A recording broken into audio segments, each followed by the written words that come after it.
வணக்கம். திருச்சி மாவட்டத்தில் உள்ள 9 தொகுதிகளுக்கும் திமுக வேட்பாளர்கள் ரெடி. அமைச்சர் நேரு அவர்கள் கையில் உள்ள லிஸ்ட்.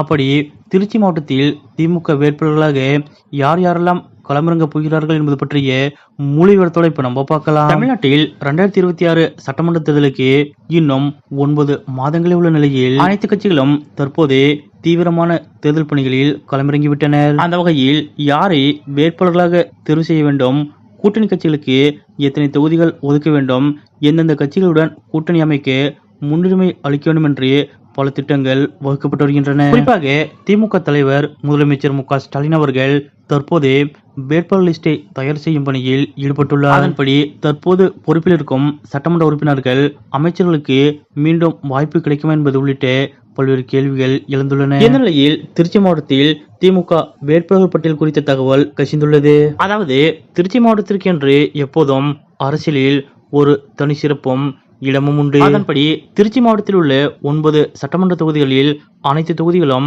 கவனம் இருக்கக்கூடிய தொகுதிகளாக உள்ளன. திருச்சி மேற்கு தொகுதியில் போட்டியிட்டு வெற்றி பெற்ற அமைச்சர் நேருவின் கையில்தான் இந்த ஒட்டுமொத்த திருச்சி சட்டமன்ற தொகுதிகளும் உள்ளன.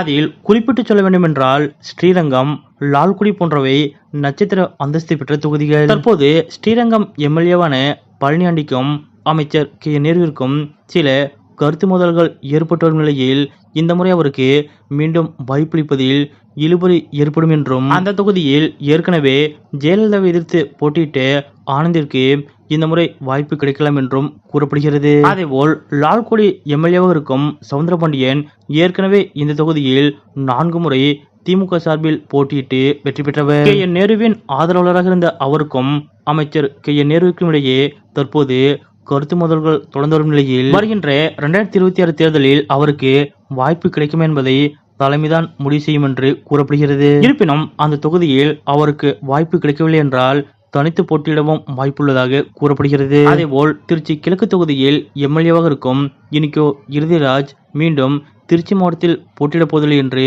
திட்டவட்டமாக இருந்து வருகிறார். அடுத்தபடியாக திருச்சி மாவட்டத்தின் தனி தொகுதியான துறையூரில் ஸ்டாலின் குமாருக்கு மீண்டும் வாய்ப்பு கொடுக்கப்பட போவதில்லை என்று கூறப்படுகிறது. அதேபோல் மணப்பாறை தொகுதி மீண்டும் கூட்டணி கட்சிக்கு ஒதுக்கப்பட இருப்பதாக கூறப்படுகிறது. அடுத்தபடியாக முசிறி தொகுதியை பொறுத்தவரை எம்எல்ஏவான கார்வெட்டி தியாகராஜனுக்கும் அமைச்சர் நேருக்கும் இடையில் கொஞ்ச காலம் சில கருத்து முரண்பாடுகள் ஏற்பட்டன. ஆனால் தற்போது அவர் அமைச்சருடன் நெருங்கிவிட்டதால் மீண்டும் அந்த தொகுதியில் போட்டியிட அவருக்கு வாய்ப்பு கிடைக்கும் என்று எதிர்பார்க்கப்படுகிறது. அதேபோல் திருவெரும்பூர் தொகுதியில் வெற்றி பெற்று அமைச்சராக உள்ள அன்பில் மகேஷ் பொய்யாமொழி இந்த முறை அந்த தொகுதியில் போட்டியிடப் போவதில்லை என்றும், அவர் சென்னையில் உள்ள தொகுதியில் போட்டியிட உள்ளதாகவும் தகவல்கள் தெரிவிக்கின்றன. அடுத்தபடியாக திருச்சி மாவட்டத்தின் மணச்சநல்லூர் சட்டமன்ற தொகுதி நேருவின் கட்டுப்பாட்டில் இருப்பதால் மீண்டும் கதிரவனுக்கு வாய்ப்பு கிடைக்கும் என்று எதிர்பார்க்கப்படுகிறது. இதற்கிடையே இம்முறை துணை முதலமைச்சர் உதயநிதி அவர்கள் வேட்பாளர் தேர்வில் பெரும் பங்கு வகிக்கியிருப்பதால் திருச்சி சட்டமன்ற தொகுதியில் பல